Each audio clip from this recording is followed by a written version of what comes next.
Hello, my Astro family. This is Lada from astrolada.com with your May 2020 horoscopes. Yay, I'm back, feeling a bit better. And I have invited this month evolutionary astrologer Bryan to help me to lead you through the spiritual and karmic meaning of this month. And I will cover the more practical, mundane day-to-day influence of the month. And Bryan is the most spectacular astrologer I've seen. The first week we introduced him, he had 500 individual orders, and they have carried on like that ever since. So he broke the record with us, and you'll see why. He's amazing. So I'm very excited to present you the May 2020 horoscopes. And by the way, on May 16th, Bryan is making his first webinar for astrolada.com for our audience, which is only $63 down from $90, on past life astrology, how to read the past lives in your horoscope. And I think it will be our most successful webinar to date as well, because the topic is fascinating. So let's begin. Sagittarius, Sun, Moon, Rising, May 2020. Hello, Bryan. Hello, Lada. Hello, fellow Sages out there. I'm a sun Sag myself. Yes, that's what I was going to say. You're also Sagittarius, so I'm sure you're excited to tell us what is the karmic lesson of the nodes wrapping up in Cancer and Capricorn for Sagittarius. Yes, absolutely. The meaning of this for the coolest sign in the zodiac. I'm not biased or anything. Yeah. And then my Virgo moon's like elbowing me, saying, "That's not true." Okay, anyways, let's get down to business here. So the nodes. As many of you may be aware, we're about to have the nodes of the moon change signs. And this is the transiting nodes, where the nodes are in the sky today. Of course, you have your nodes in your own personal birth chart.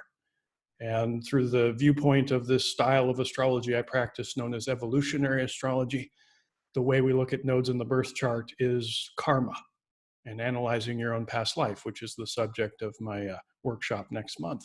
I invite you to join me.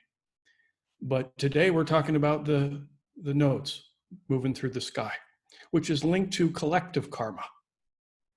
And we've been going through this heavy duty wave of Capricorn South Node, Saturn in Capricorn, Pluto in Capricorn. If you've been paying attention to any of these astrologers, pretty much anywhere on the planet, you've gotten an earful about Capricorn. And these nodes have been in these signs, Capricorn and Cancer, for the last year and a half or so. And they're just about to change signs. And what I've noticed when either planets, or the nodes, when they're reached about the last 2.5 degrees before they switch, there's sort of this acceleration as we're trying to wrap up the lessons of those signs. So we're experiencing this acceleration, the universe coalescing circumstances through the law of synchronicity that are saying, hey, solve this Capricorn Cancer axis. Now, south node of the moon is habit. Been there, done that sort of energy. And our own habits we're looking to outgrow. So we want to look at the south node a little bit more as though it's wounding or something we're trying to grow beyond. Whereas the north node is the medicine, the karmic medicine. And the more we reach the north node, the more we find a balance point in the teeter-totter between Capricorn and Cancer, which has been very lopsided. Now, for Sagittarians, especially Sagittarian rising out there, it's going to apply to all of you, but especially rising signs. It's been in your second house. The south node's been in the second house, north node's been in the 8th house. Now, the habit around second house, traditionally known as the house of money, it's a very practical, concrete, earthy house. It's ruled naturally by the sign of Taurus, the money sign. It's also linked to survival. And as we know, money, very important for us, buys food, water, shelter, and survival. So at its core, it's the house of security. Yeah. Money obviously is much more in our physical reality, which is an important part of life. But money and survival are deeply connected to our internal world, of course. If you live in a mansion somewhere in Los Gatos, California, at that level of security, you're going to feel pretty secure inwardly in your situation and about yourself. Conversely, if you're living on the streets somewhere, homeless, you're going to feel a lot more insecure about yourself and your life, kind of common sense. Or if you're isolated in your home, uncertain of the future, perhaps you'll feel more insecure about yourself and your situation.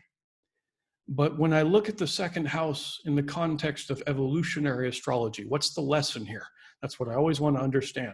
How can we more rapidly evolve with South Node in the second house in this case? Yeah. I say for most of you Sagittarius out there, you're struggling with some insecurities there if you really look hard enough, which are probably being pushed to the forefront of your psyche, but by a highly insecure environment.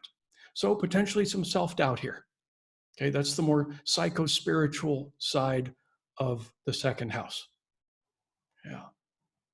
So you're attempting right now to accomplish something, prove yourself to yourself in certain ways to overcome these insecurities.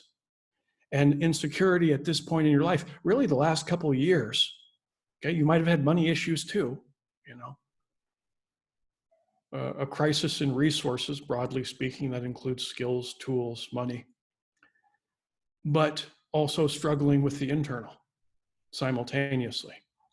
Net worth and self-worth. Now, with Pluto and Saturn and Mars was just, slamming through your second house.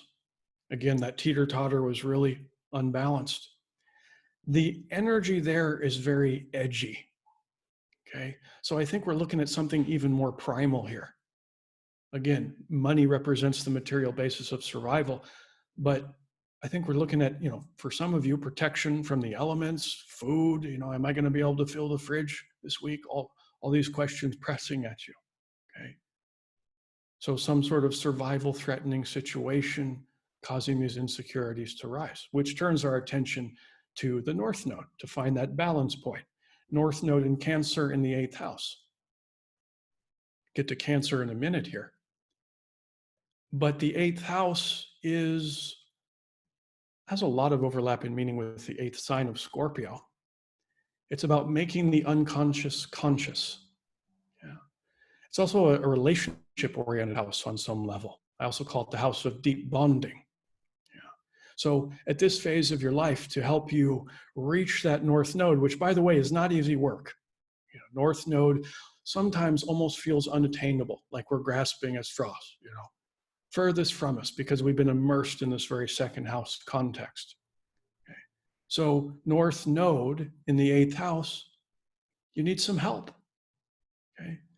Time to go to soul therapy. The relational side here and the necessity of getting to the bottom of these charged issues. And at the core of the 8th house, since it's about deeply bonded relationship, okay, is about equality. It's also about deep friendship as well as your life partners. Okay. So relationships in your life, however those are manifested, where you can exchange strong emotion.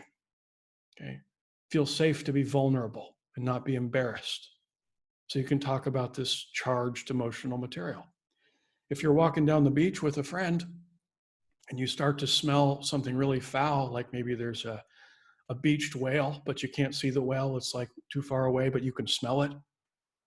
What's the instinct? Oh, let's turn away, let's get away from the smell, But during this time, it's like go towards the smell, go towards the stinkers of life. Let's go find out what that smell is. Let's ferret out the truth that's really rising from the unconscious, making the unconscious conscious, because you're ready to deal with some ugly drama of your insides, the funky, edgy stuff. The 8th house is always uncomfortable.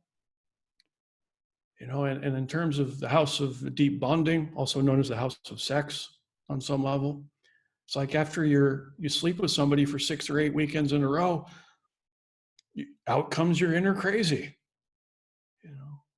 All starts to come out of your head, all your wounding. And that can manifest in a variety of ways. Insecurities and fears is probably hitting the nail on the head here.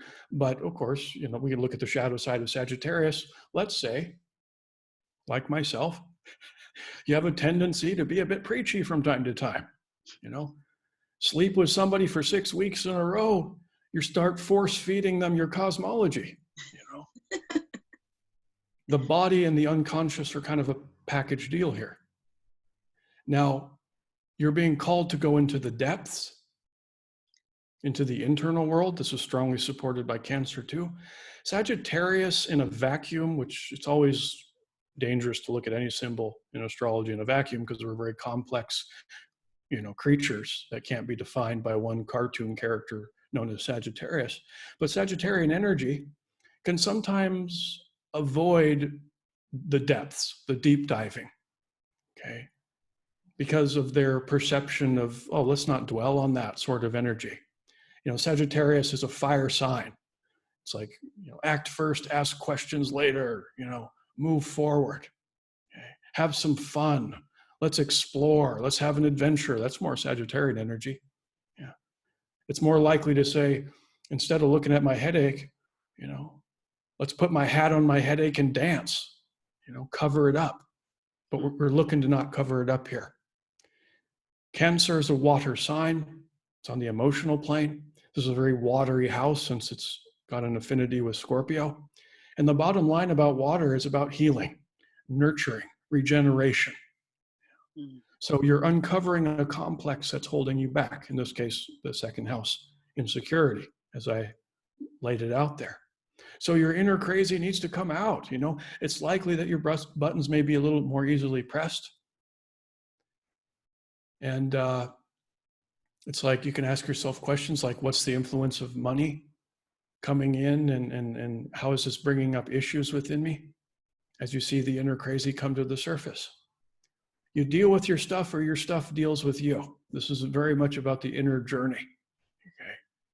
And it's possible to do this through our deep relationships.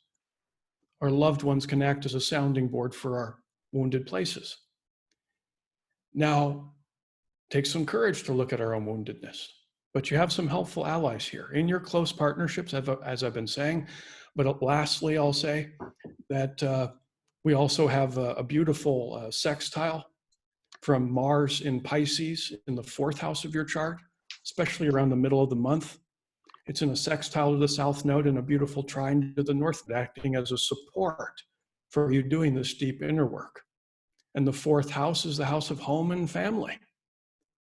And Mars is the war god. It's assertive. And here it is in the spiritual sign of Pisces. So we got the spiritual warrior energy here connected to family.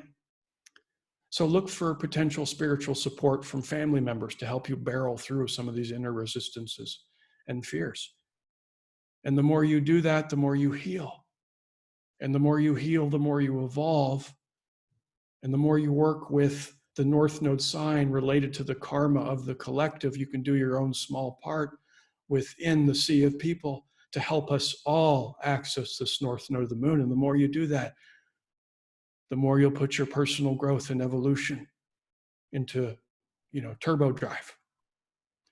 And that's the point of view of the nodes in this case for now, from the viewpoint of evolutionary astrology. And of course, we got a lot of retrograde planets here that Lada wants to talk about. So love to pass the mic over to you, Lada, and get that perspective as well. Thank you so much, Bryan. It was beautiful what you described again. Has your inner crazy been coming out? Well, I don't have anything going on in my 8th house, so I am peaceful as could be. No, I'm kidding. Of course, we all got inner crazy to some degree. But you know, in some ways, I'm thankful my 8th house is currently naked, you know, because I got plenty on my plate right now as well. But mine's much more stacked in the 6th house. Oh. Yeah. Oh yes, from your ascendant. Yes, definitely. Yeah. Rather than from the sun. Okay, so we're gonna go with the more material side of manifestation for May. Bryan led us beautifully from the spiritual karmic perspective, but what can you expect on a day-to-day basis? Well, there are 3 planets going retrograde at the same time. This is very rare occurrence. And there are 3 of the visible planets which rule tangible material things in our life. And they rule half of the areas of your life. They rule half of the houses, 6 out of the 12 houses. So a lot of areas in your life will be changing direction. You'd feel it like whatever the new normal has become for you over the next 2-3 months. And sorry about that. For a lot of us, the new normal is a crazy new normal, but it will be turning around. So a lot of people will be going back to returning or trying to return to their previous life, to how things were before. But as I say with all the signs, it's never always the same exactly. When planets go retrograde, you don't go repeat exactly what happened before, because even a retrograde planet makes a loop.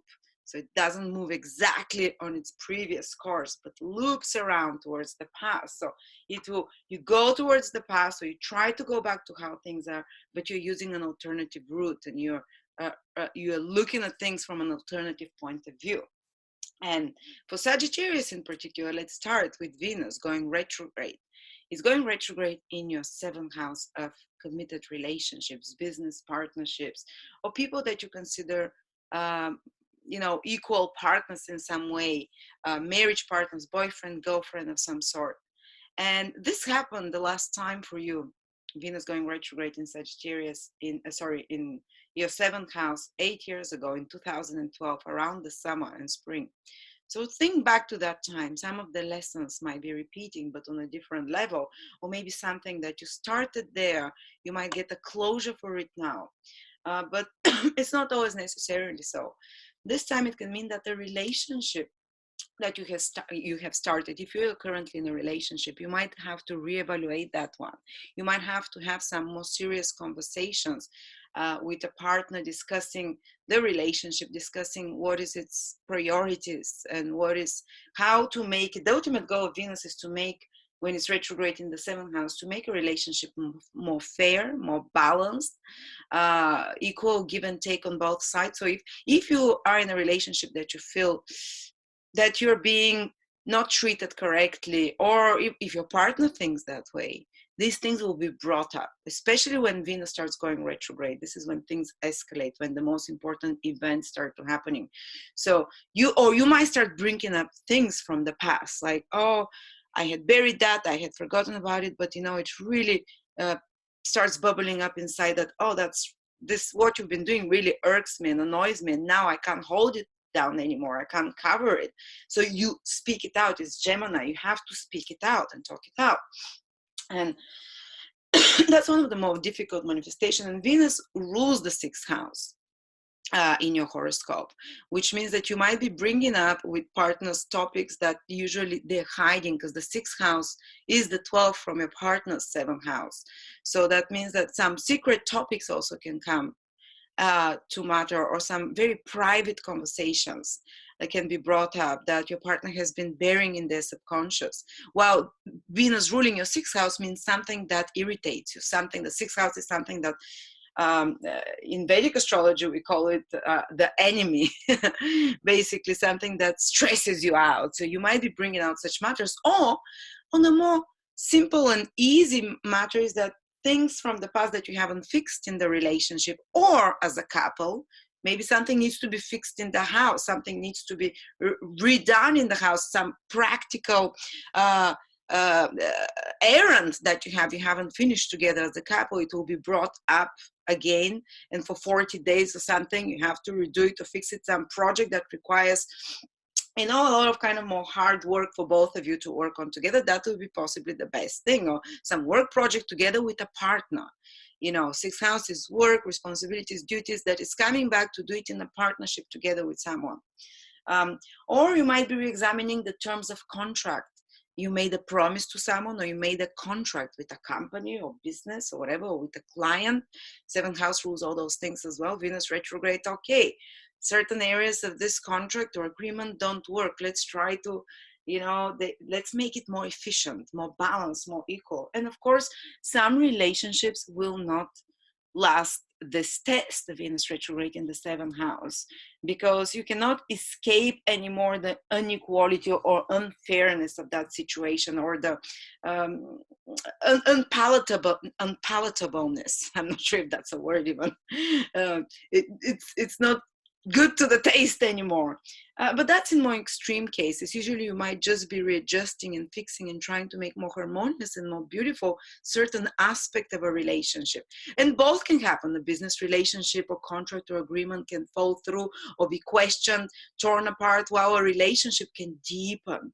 While you can go back to the past in that matter of relationship and re-examine things and make you reconnect even stronger by the time Venus turns direct, which is around the end of June. But the retrograde period requires extra work, 3 times more efforts on relationships, contract. And I've seen it sometimes. Someone is in business deal, and that business deal planet goes retrograde in their 7th house, which is Venus, needs a lot more renegotiation, changing the terms and looking at it a different way. How can it be more fair for both sides? So it takes extra effort, but at the end they said, I'm so glad that it fell through initially, the signing of this contract or agreement, because we made it so much better after that till we signed it. But also it might mean that someone from the past is coming and you see them. I remember when I had Venus retrograde in my 7th house. It was 2 weeks before I got married, many years ago, one of the times I got married. And it was fantastic because somehow I came across 2 of my ex-boyfriends that I never had closure with, because I was staying in my town before the wedding, and I had closure. And we became friends, and I saw them through a different light. I no longer saw them as those 2 people that broke my heart and how much stronger they were. I saw them, wow, wow, we're friends. And I had my peace.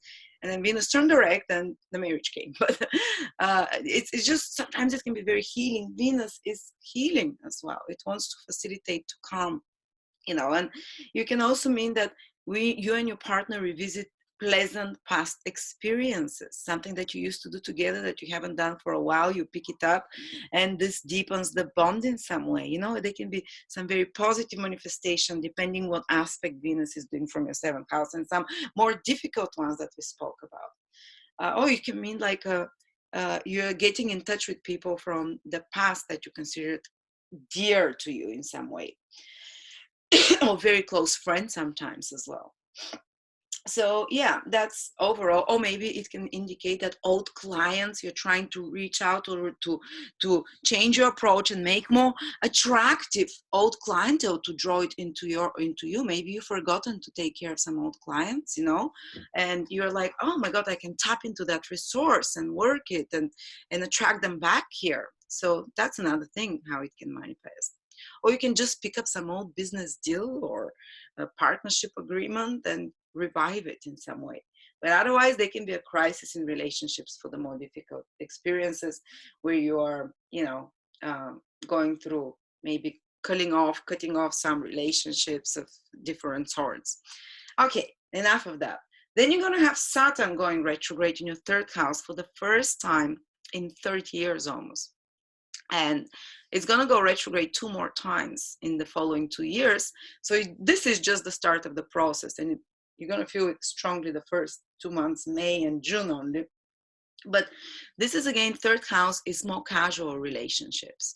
People that you are put there by circumstances, siblings, relatives, you don't choose them, your colleagues, you don't choose them, your mates every day, your schoolmates, people that you hang out to have a coffee with or to chit chat, or that you're put in a think tank group or in a, into some team of some sort. Or the milkman, who delivers your groceries, or neighbors. You don't choose those things.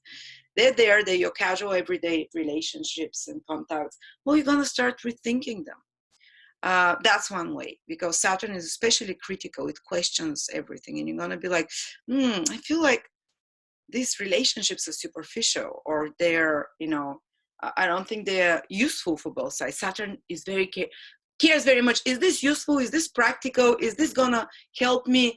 Is this a priority in my life? Is this person, this relationship of sorts? But as I said, these are not so intimate relationship first. And you're gonna be like, this, my sibling has not been treating me correct, and maybe I should, some crisis can happen around such relationships as well. in extreme cases. Or maybe some difficulty can be happening in the life of a person that's represented by this third house, and this impacts you in some way. Maybe a sibling is going through some difficult situation, so you need to help them a bit more while Saturn is retrograde. Or directly the whole relationship can be tested. That's what Saturn is, to be rethought deeper. On another level, third house is a very business house as well. It's about administrative duties, it's about commercial transactions, it's about marketing, advertising, and media. And you can start rethinking your strategy in regards to all of those things when Saturn goes retrograde, and thinking, okay, I have to do it a bit differently. I need to put more extra effort. I need to maybe gain some skills that I really don't want to, because Saturn tends to force us, but it makes it imperative that we do, so we can, we can make more efficient those kind of business activities, so to speak, commercial, business, communicative activities. And on a more personal level, you start questioning your thinking structure. You start questioning, your mind becomes deeper and more organized and more structured. And often it's a time when people take on, they've taken on, because it's going retrograde, you've already been thinking about that, you maybe started it, trying to master some skill, because third house is the house of learning. And usually those skills are very more like practical skills rather than learning something theoretical, philosophical. And as I said, maybe you learn to make a website, maybe you learn to start your online business. And when Saturn is retrograde, it's really the hard work. But you first, often it creates some dissatisfaction. Things are not okay in that area. I need extra skills, or I need to deepen those skills. I need to master them better. Or I need to somehow, as we talked about those relationships, work on them more. So this crisis appears, Saturn goes retrograde, and you work on it. I remember when Saturn went for the first time retrograde in my third house, I became acutely aware that the astrological tools that I possessed I was not satisfied with them, and I did not want to do personal readings. So I delved for 4 or 5 months while Saturn was retrograde into tools that were way more specific, predictive, and it was really hard. I was finding it so hard to master this knowledge, because retrograde planet makes it harder for you. And when it started moving direct, by that time it was really implemented, and it became part of me, and it was so much easier. So fantastic time for deepening skills and deepening practical skills, business skills of any sort. And I think in Vedic astrology, Saturn loves transiting the third house, because third house is known the house of difficult things. Just like learning to play a piano is difficult, learning to do your own website of the marketing is difficult, learning to even kind of do a casual conversation with people. It takes skills and practice, It's not something natural, unless you're Gemini or, something like that. And all those things require repeated effort, and that's what Saturn retrograde allows you to repeat something over and over with more discipline till you master it. So there we go. And be careful though, because Saturn retrograde can give you problems with computers, with trips, with journeys, with vehicles, can delay certain communications, can delay certain, and can give you a more negative slant of the mind. This is the most negative manifestation, to think more negatively. But the positive is more structured and organized thinking. And then we have Jupiter going retrograde in your second house, Sagittarius. And as Bryan said, there was so much going on in this house of security for the last 2 years. There were a lot of tests happening for you there, and you were soldiers. You carried on and you did the hard work, and now Saturn is out of your second house. It will come back for a bit. But you're left just with Jupiter, which is, even though it's in Capricorn, it's a benefic, and it can bring some possibility for expansion when it comes to your resources, but it's going retrograde. So retrograde periods are perfect for researching, for rethinking your financial strategy, rethinking of how to increase your net worth. And Jupiter is about expanding your knowledge and embracing different alternative, higher views. So I've noticed that it can be a fantastic time for some of you to re-educate yourself about finances, maybe taking webinars, classes, attending seminars, to see the possibility for financial abundance from a different perspective, taking teachers, gurus, following, and maybe doing those meditations, maybe doing those visualizations about what is possible in the realm of the financial, plus working on your self-worth, working on your reevaluating your self-worth. Because whatever you believe you're worth inside, this is what you attract from outside. And Jupiter has this ability to expand it. But because it's retrograde now, you're going to do the inner work on that. And I believe by the time Jupiter turns direct, you're going to start seeing the results on that. But also it can mean that opportunity, financial opportunity from the past that you've thought about, maybe that you started, you'll be able to resume it, to start it again, to come back to it and for a few months really implement it, do the hard work there. And I had a few Sagittarius rising friends too, that over the last couple of months, their financial situation really changed, but new opportunities while Jupiter was moving direct came. And with Pluto, the opportunities that can make them millionaires. and I believe that when Jupiter turns retrograde now, for example, they'll have to do really the hard work, or it will be put on the background, so they have it will be postponed or made a bit harder, and they have to do the hard work to really make this happen, this breakthrough financially, make it happen. Also, it can mean that you're able to retrieve something that you possess, that belongs to you, that you that comes back to you. Maybe you've lost it, you can retrieve it back, find it. Okay, you can just rethink your whole, what do you possess, what do you hoard, do you need all those things? What is this, and you can look at your possessions from a more philosophical point of view, so to speak. This is Jupiter. How are they defining who I am? And in the bigger picture, how do they bring meaning to me? Is this meaningful for me? And such kind of personal growth, psychological growth in regards to anything connected to security, material resources that you experience during this Jupiter retrograde. All right, so there we go. Thank you so much, Bryan, for joining us.